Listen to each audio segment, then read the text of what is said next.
Selamat datang kembali di mata kuliah IT for HRM atau IT for MSDM, Manajemen Sumber Daya Manusia. Kali ini kita ada di bab tentang e-training.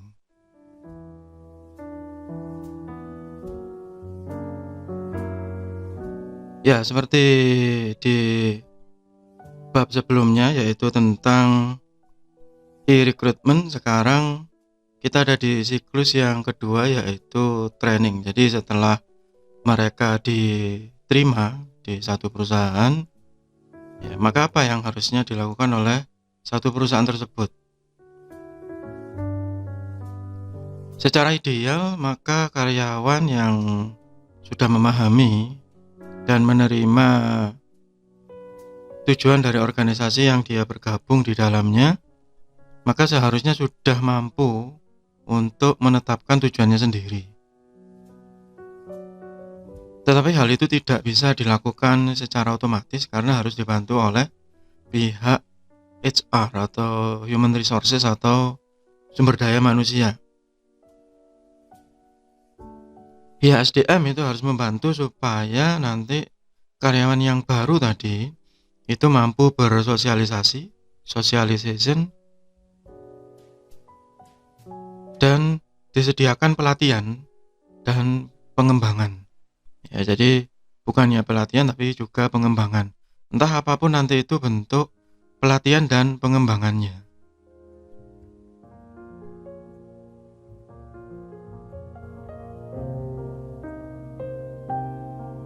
Nah, di dalam proses pelatihan itu ada beberapa hal yang diperhatikan, yaitu bahwa orang yang baru masuk tadi itu dianggap sebagai outsider yang kemudian menjadi insider.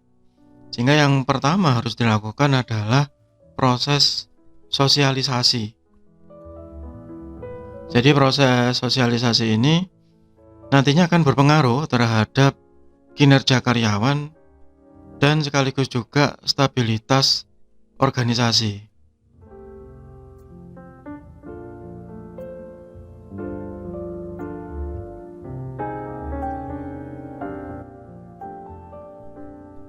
Kemudian yang kedua, bahwa secara umum itu seseorang yang baru di sebuah organisasi itu biasanya mengalami kecemasan, ya ini umum ya, dan itu normal. Ya, jadi sangat jarang ada orang yang masuk ke tempat baru kemudian langsung bersosialisasi dengan baik gitu ya. Kalau beberapa orang mengistilahkan SKSD gitu ya, sok kenal sok dekat dengan teman-teman yang lain. Apalagi kalau itu betul-betul tempat yang baru, sehingga di dalam tempat tersebut belum ada satupun yang dikenal. Ya, kecuali memang seseorang tadi masuk ke satu perusahaan yang di dalamnya dia sudah kenal banyak orang. Nah itu sedikit berbeda perlakuannya.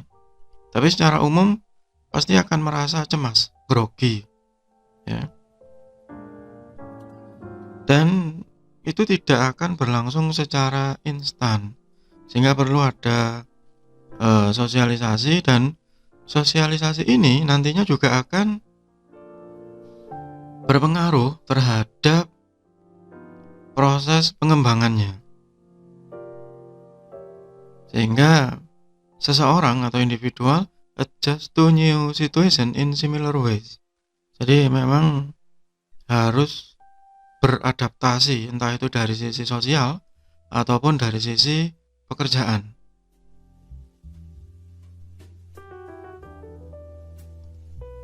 Nah, biasanya secara umum ya, maka proses ini dimulai daripada saat sebelum kedatangan, pre-arrival, kemudian pada saat ya mulai masuk, encounter, kemudian seharusnya pada saat proses adaptasi itu karyawan tadi melakukan metamorfosis. Kemudian dari metamorfosis tadi jika sukses, maka dia akan bisa meningkatkan produktivitas, kemudian berkomitmen terhadap organisasi atau perusahaan tersebut, sehingga pekerjaannya menjadi lebih lancar dan lebih baik. Di level terakhir nanti bisa jadi dia melakukan turnover. Banyak yang salah bahwa training itu tidak diperlukan oleh perusahaan jika perusahaan itu sudah merekrut orang yang dianggap siap, atau biasanya istilahnya siap pakai. Ya, sebenarnya memang tidak ada satupun yang siap pakai, karena setiap organisasi atau setiap perusahaan itu memiliki kondisi dan situasi yang berbeda-beda. Employee training is now oriented, jadi designed to achieve relatively permanent change in an individual that will improve his or her performance. Jadi memang latar belakang apapun yang dimiliki oleh orang tersebut pada saat masuk ke satu organisasi, maka dia harus punya satu kinerja yang berubah. Training goals should be tangible, viable, timely, and measurable. Sehingga pada saat di training itu harus ada ukurannya secara jelas, tangible. Jadi misalnya kalau saya yang dari IT ya, programmer, dia sudah menguasai secara teknis, iya, tapi dia harus tahu bahwa pada saat dia membuat aplikasi tadi, siapa nanti yang akan menjadi customer-nya, apakah internal atau eksternal, kemudian bagaimana cara dia beradaptasi dengan budaya perusahaan tadi. Training is either on the job or off the job. Jadi ada banyak cara training yang biasanya kemudian orang-orang itu mengatakan on the job training. Jadi ya sudahlah, nanti sembari dia bekerja itu kan otomatis dia akan tahu sendiri. Ya betul, itu bisa. Tapi juga bisa off the job. Jadi disediakan waktu khusus untuk melakukan training. Employee development is future oriented. Jadi training atau pengembangan atau apapun nanti istilah dari organisasi tadi itu harusnya berwawasan ke depan. Help employee to understand cause and effect relationship, learn from experience, visualize relationship, think logically. Jadi yang ditrainingkan itu tidak hanya tentang cara-cara teknis. Ini khususnya untuk white collar ya, atau kerah putih, atau orang yang menggunakan skill otak gitu ya, kasarannya, bukan sekedar tenaga atau fisik. Karena kalau mereka tidak diberi future oriented, tidak bisa berpikir secara logis, maka tidak bisa memecahkan masalah yang terjadi di pekerjaannya.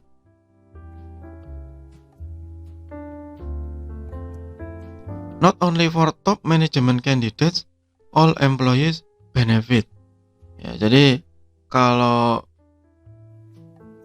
hal-hal seperti ini itu tidak hanya untuk yang level atas, tapi juga level menengah ke bawah, khususnya tadi yang ada di level blue collar.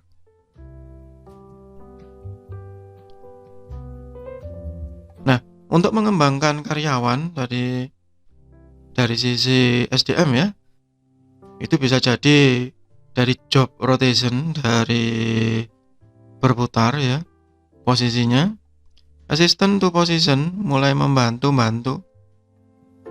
kemudian committee assignment, ditugaskan, penugasan, bisa juga dengan menggunakan kursus, lecture courses ini berarti kursus yang memang ada instrukturnya di dalamnya, jadi tidak mandiri. Bisa juga hanya seminar-seminar kecil, sporadis, jadi tidak berseri. Ini nanti yang akan kita bahas lebih banyak di belakang ya. Bisa juga dengan simulasi, jadi langsung menggunakan alat atau perangkat. Jika memang pekerjaannya menggunakan alat atau perangkat tertentu. Biasanya di manufaktur ya.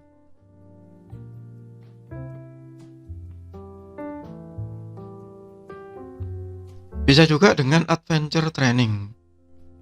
Ya, jadi semacam on the job training ya. Nah,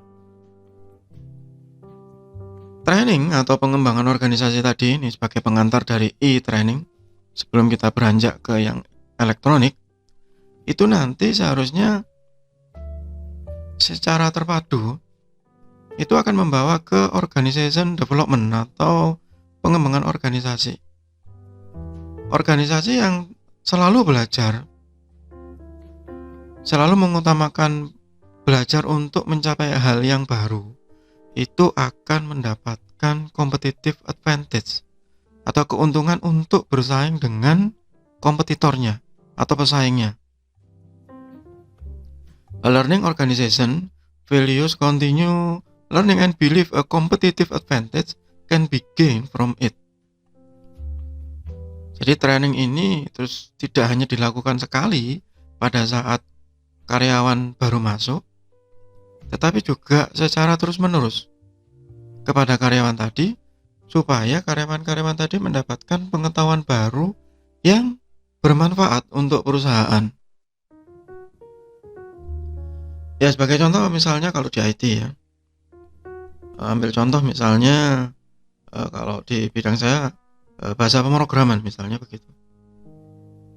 Bahasa pemrograman yang dipelajari sekarang gitu, itu pasti berbeda dengan yang dipelajari 5 tahun yang lalu. Dan sebuah organisasi atau perusahaan juga tidak bisa kemudian hanya statis. Ya, misalnya dulu sudah pakai PHP begitu ya, tanpa framework. Kemudian sekarang sudah banyak framework bertebaran di luar sana. Misalnya, wah sekarang yang lagi ngetren apa gitu, Laravel. Oke, kita training Laravel. Ya, tapi ingat bahwa training tadi itu harus punya kemampuan untuk adaptasi dan pengembangan. Jadi misalnya diputuskan, baik kita akan mengikuti training tentang Laravel. Supaya apa begitu? Kalau hanya supaya kita berkembang, supaya kita sekedar tahu gitu, salah. Tapi kalau kita bilang ke teman-teman software developer atau karyawan tadi, kita mengikuti training Laravel ini supaya nanti ke depan kita bisa mengembangkan aplikasi di perusahaan ini menjadi lebih baik, menjadi lebih cepat. Karena penggunanya lebih banyak, customernya lebih banyak, ya, maka kita juga harus berkembang supaya aplikasi kita lebih responsif. Nah, itu competitive advantage. Mampu bersaing dengan pesaingnya yang lain. Sehingga tadi beradaptasi. Karena customer tambah banyak, maka aplikasi juga harus bertambah cepat. Hardware juga berkembang, nah itu adaptasi. Employee continually acquiring and sharing new knowledge. Ya, sebenarnya kata kuncinya di sini adalah sharing. Ya, sudah banyak perusahaan yang menerapkan knowledge management. Nanti di belakang ada satu bab khusus tentang knowledge management. Secara mudah begini, ada satu misalnya tadi misalnya ya software developer ada 5 orang. Ada satu yang dianggap paling unggul dan paling cepat belajar dan mampu menularkan pengetahuan barunya ke rekan-rekan lainnya. Maka yang dikirim tadi mungkin cuma satu. Ya mungkin karena masalah biaya dan yang lain ya. Dan setelah dia selesai training, maka dia menularkan atau membagi atau sharing pengetahuan barunya tadi ke rekan-rekan yang lain. Sehingga nanti akhirnya ada kolaborasi. Collaboration across functional specialties. Ya, itu pengantar awal dari e-training. Jadi ini e-training bagian pertama. Kita nanti akan lanjutkan lagi di bagian kedua. Terima kasih, semoga bermanfaat. tetap sehat, tetap semangat.